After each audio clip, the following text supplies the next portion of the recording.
नमस्कार, मैं रचना शर्मा चढ़ती कला टीवी देख रहे सभी दर्शकों का स्वागत करती हूं। आप देख रहे हैं हरियाणा के समाचार। समाचारों की शुरुआत से पहले एक नजर आज की मुख्य सुर्खियों पर।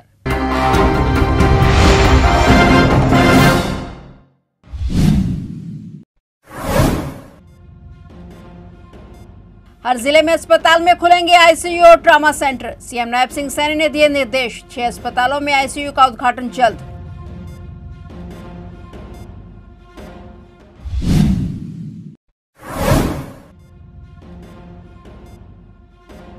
पंजाब एंड हरियाणा हाईकोर्ट का बड़ा फैसला। अब 4 साल से बड़े बच्चों को भी हेलमेट पहनना जरूरी। 4 दिसंबर को होगी अगली सुनवाई।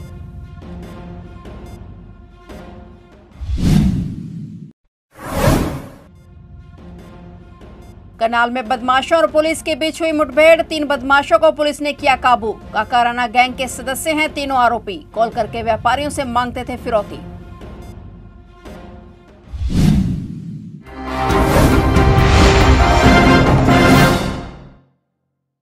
और अब समाचार विस्तार से।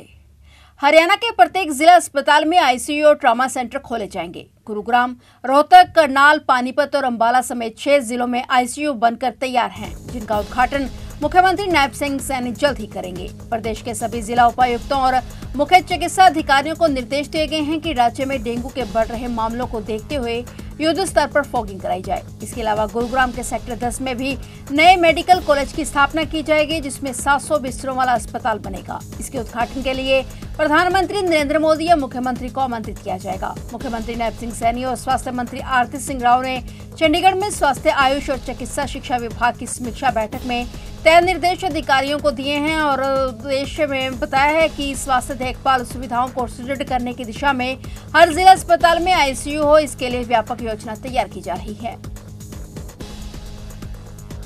मुख्यमंत्री नायब सिंह सैनी ने हरियाणा शहरी विकास प्राधिकरण के प्लॉट आवंटियों को एनहांसमेंट से संबंधित मामलों के निपटान और आवंटियों को राहत देने के उद्देश्य से विवादों का समाधान योजना शुरू करने की घोषणा की है। योजना की शुरुआत श्री गुरु नानक देव जी के जयंती के अवसर पर 15 नवंबर 2024 को होगी और 6 माह तक योजना लागू रहेगी। इस योजना के तहत लगभग 7,000 से अधिक प्लाट आवंटियों को बड़ी राहत मिलेगी। मुख्यमंत्री नायब सिंह सैनी ने चंडीगढ़ में हरियाणा शहरी विकास प्राधिकरण की 127वीं बैठक की अध्यक्षता की। मुख्यमंत्री ने हरियाणा शहरी विकास प्राधिकरण के प्लाट आवंटियों को एनहांसमेंट से संबंधित मामलों के निपटान और आवंटियों को राहत देने के उद्देश्य से विवादों का समाधान योजना शुरू करने की घोषणा की है। लोगों की सुरक्षा को ध्यान में रखते हुए पंजाब एंड हरियाणा हाईकोर्ट ने बड़ा फैसला लिया है। हाईकोर्ट ने निर्देश दिए हैं कि अब हरियाणा, पंजाब और चंडीगढ़ में बाइक पर सवार 4 साल से बड़ी उम्र के बच्चों को हेलमेट पहनना जरूरी है। यह आदेश 29 अक्टूबर को सुनाया गया था, जो अब सामने आया है। इस फैसले पर अभी मंथन जारी है और अगली सुनवाई 4 दिसंबर को होगी। हाईकोर्ट का कहना है कि जिन सिख महिला और पुरुषों ने पगड़ी पहनी होगी उन पर यह आदेश लागू नहीं होगा। हरियाणा, पंजाब और चंडीगढ़ में 4 साल से ज्यादा उम्र के उन सभी लोगों पर यह आदेश लागू होगा जो बिना हेलमेट के 2 व्हीलर चला रहे हैं।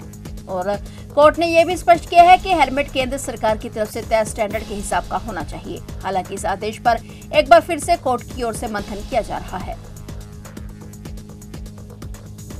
करनाल में पुलिस और बदमाशों के बीच मुठभेड़ हुई है। ये मुठभेड़ घरोंडा के कैमला और गढ़ी मुल्तान के पास हुई है। दरअसल 3 बदमाश जिन पर गोली चलाने के मामले दर्ज हैं, जिसमें संदीप के साथ ही संजीत और ऋतिक हैं। तीनों बाइक पर सवार होकर जा रहे थे। कुरुक्षेत्र पुलिस की CIA 2 शाखा को इस बात की सूचना मिली, जिसके बाद उन्हें पकड़ने के लिए टीम ने आरोपियों का पीछा किया और उन्हें घेर लिया गया, लेकिन बदमाशों ने पुलिस को देखते ही फायरिंग शुरू कर दी, जिसके बाद पुलिस के जवाबी कार्रवाई में तीनों बदमाश घायल हो गए। तीनों का इलाज कल्पना चावला मेडिकल अस्पताल में जारी है और वहां पुलिस तैनात है। करनाल में ये बदमाश किसी बड़ी वारदात को अंजाम देने वाले थे। पुलिस के मुताबिक ये आरोपी काकाराना गैंग के सदस्य हैं, जो कॉल करके व्यापारियों से फिरौती मांगते थे। इन आरोपियों पर पहले भी गोलियां चलाने के मामले दर्ज हैं।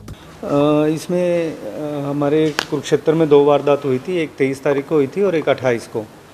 और 28 तारीख को ही एक वारदात यहाँ घरोंडा में भी हुई थी। इन तीनों वारदातों में ये 2 शूटर थे लड़के, जिन दोनों का नाम संदीप है, और जो लड़का एक बाइक चला रहा था उसमें ये बाइक ही चला रहा था। तो आज हमें सूचना मिली थी कि एक और वारदात करने के लिए करनाल में आए हुए हैं और घरोंडा एरिया में हैं। तो इनके पीछे हमारी पुलिस टीम थी और जैसे ही घरोंडा से जो कैमला रोड गया है, उस रोड पे पुलिस पार्टी ने नाका लगाया हुआ था। पुलिस पार्टी को देख के तुरंत जो एक गढ़ी मुल्तान की तरफ सड़क मुड़ती है, वहाँ इन्होंने अपनी बाइक मोड़ी और पुलिस पे फायरिंग की। जो हमारी पुलिस की गाड़ी के एक सामने वाले शीशे पे एक फायर लगा है और एक नीचे टायर के पास लगा है। तो किसी मुलाजिम को तो नहीं, मुलाजिमों को किसी को नहीं लगी और जवाबी कार्रवाई में इसको दोनों लड़कों के टांगों में गोली लगी है। एक की दाएं टांग में, दोनों संदीप हैं, एक संदीप नारनौंद का है और दूसरा मच्छगर गांव का है। हरियाणा में भाजपा के प्रदेशाध्यक्ष मोहनलाल बडोली को बड़ी जिम्मेदारी मिल सकती है। सूत्रों के हवाले से खबर है कि मोहनलाल बडोली को राज्यसभा भेजा जा सकता है। बता दें कि मंत्री कृष्णलाल पंवार के इस्तीफा देने से राज्यसभा की एक सीट खाली हो गई थी। कृष्णलाल पंवार को सैन्य मंत्रिमंडल में जगह मिली है। अब जल्द ही उपचुनाव की घोषणा की जा सकती है। तो वहीं भाजपा बडोली को राज्यसभा का उम्मीदवार बना सकती है। बडोली ने 2019 में राय विधानसभा से चुनाव लड़ा था और 2663 वोटों के अंतर से जीत हासिल की थी। वह इस विधानसभा सीट पर चुनाव जीतने वाले बीजेपी के पहले नेता हैं। पिछले दिनों संपन्न लोकसभा चुनाव में भाजपा ने उन्हें सोनीपत से तत्कालीन सांसद रमेश चंद्र कौशिक का टिकट काटकर उम्मीदवार बनाया था। हालांकि उन्हें करीबी मुकाबले में हार का सामना करना पड़ा था। पंजाब में नशे पर अंकुश लगाने के उद्देश्य से गठित स्पेशल पुलिस टीम ने रतिया में बड़ी कार्रवाई करते हुए एक मेडिकल स्टोर से नशे की गोलियों का भंडाफोड़ किया है। इस अभियान के तहत 6 नवंबर को पंजाब के पात्रा क्षेत्र से एक युवक अमनदीप को नशीली गोलियों की सप्लाई करते हुए गिरफ्तार किया गया था। अमनदीप के पास से 1180 नशीली गोलियां बरामद की गई, जिसके बाद एनडीपीएस एक्ट के तहत मामला दर्ज करते हुए पुलिस ने आरोपी को 2 दिन के रिमांड पर लिया। रिमांड के दौरान अमनदीप ने खुलासा किया कि वे गोलियां रतिया के एक मेडिकल स्टोर से खरीदा था। इसके बाद पंजाब पुलिस की special team sub inspector Avtar Singh के नेतृत्व में स्थानीय पुलिस की सहायता से टोहाना रोड पर स्थित मेडिकल स्टोर पर छापा मारने पहुंची। इस दौरान रतिया थाने के प्रभारी रंजीत सिंह भी मौके पर मौजूद रहे। स्पेशल टीम के सब इंस्पेक्टर अवतार सिंह ने बताया कि मेडिकल स्टोर संचालक से पूछताछ जारी है, साथ ही वहां लगे सीसीटीवी फुटेज की भी जांच की जा रही है। ड्रग इंस्पेक्टर को बुलाकर मेडिकल स्टोर की वैधता और अन्य आवश्यक दस्तावेज की जांच की जाएगी। इसके बाद ही आगे की कार्रवाई की जाएगी।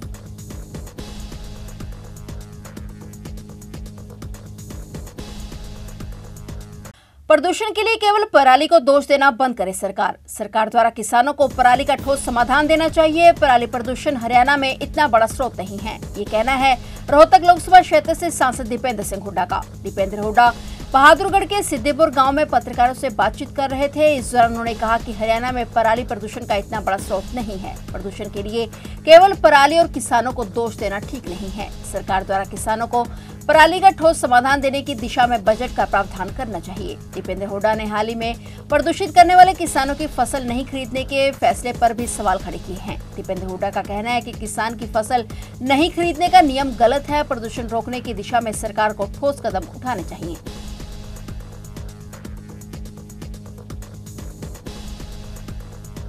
प्रदेश में आए दिन सड़क हादसे थमने का नाम नहीं ले रहे। ताजा मामला रेवाड़ी से सामने आया है। यहां तेज रफ्तार कार एक परिवार के लिए काल बन गई। यहां कार ने बाइक में टक्कर मार दी और इस हादसे में बाप और बेटे की मौत हो गई। वहीं महिला की हालत गंभीर बनी हुई है। सूचना मिलते ही पुलिस मौके पर पहुंची और जांच शुरू कर दी गई। मृतक की पहचान रेवाड़ी के जीतपुरा गांव के निवासी 29 वर्षीय अमित के रूप में हुई है। बच्चे की पहचान 1.5 साल के जिगर के रूप में हुई और घायल महिला का नाम रवीना है, जिसकी उम्र 25 साल बताई जा रही है। पुलिस का कहना है कि अमित अपनी पत्नी और बेटे को अपने ससुराल छोड़ने जा रहा था और तभी रास्ते में दिल्ली जयपुर हाईवे पर दिल्ली की तरफ से आ रही तेज रफ्तार कार ने बाइक को पीछे से जोरदार टक्कर मार दी। कार से टक्कर लगने के बाद बच्चा मां की गोद से उछलकर हाईवे के किनारे बने नाले में जा गिरा और इस हादसे में तीनों गंभीर रूप से घायल हो गए। वहां से गुजर रहे लोगों ने एम्बुलेंस को फोन किया। एम्बुलेंस की मदद से तीनों को रेवाड़ी के एक निजी अस्पताल में भर्ती कराया गया। अस्पताल में अमित और उसके बच्चे को मृत घोषित कर दिया गया और वहीं रवीना का अस्पताल में इलाज जारी है।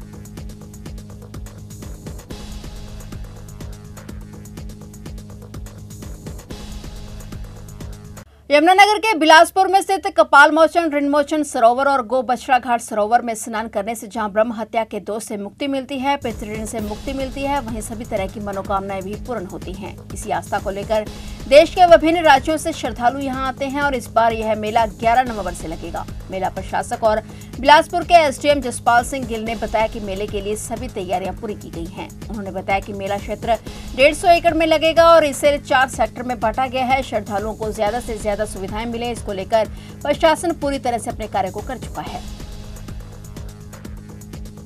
मेला चलने वाला है 11 से 15 तारीख का, तो क्या कहना चाहेंगे सर, किस तरह की तैयारी है? इस वर्ष मेला कपाल मोचन का आयोजन 11 से 15 नवंबर तक रहेगा और इस मेले में जैसे पिछले मेलों की तरह हम सभी श्रद्धालुओं को जो सभी मूलभूत सुविधाएं हैं वो देने का और अधिक प्रयास करेंगे। और इस बार जो मेला क्षेत्र है लगभग हमारा 150 एकड़ में रहेगा, जिसको हमने 4 सेक्टर्स में बांटा है। हर सेक्टर में एक HCS स्तर के जो अधिकारी हैं वो नोडल अधिकारी रहेंगे और मेले में हम श्रद्धालुओं को सभी मूलभूत सुविधाएं देने का प्रयास करेंगे। फिलहाल हरियाणा के समाचारों में इतना ही, और नए समाचारों के साथ फिर से हाजिर होंगे। तब तक के लिए देखते रहिए चढ़ती कला टाइम टीवी और मुझे दीजिए इजाजत। धन्यवाद।